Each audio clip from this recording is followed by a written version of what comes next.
Hindi na kami nakabalik, tol. Ang daming... Ay, Anyway, ate, miss, Te? excuse. Ayun, miss, pwede ba tong special available to? Yes po, sir. Kasama yung ngiti mo dyan. Hala.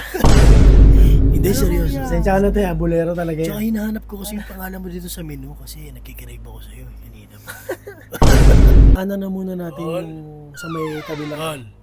Ayun na pala. Si Jerome, best friend ko. Ay, hello. Ay, hello Ang ganda po. mo naman. Nice to meet you po. Nice to meet you. Alam mo, ikaw pinakamaganda sa pinakilala ni Peter. Hala.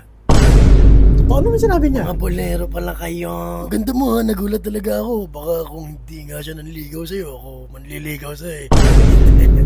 Na-appreciate ko lang. Ang ganda mo kasi talaga. Sa bahay muna tayo. Tara, tol. Okay. Kaya nga, tol, pupunta tayo sa bahay namin.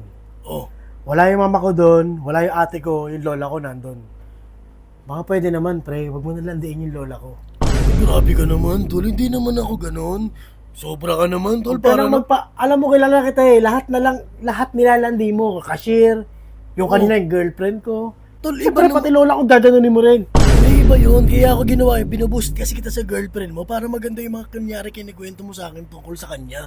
Ano ka ba naman, pre? Hindi naman ako ganon kagaya ng... Okay, Grabe. sige. Sorry. Balik ka na. Okay na, tol. Hindi ako nakipagbalikan sa ex, alam mo yan. Hindi ko papatulan lolo mo uli.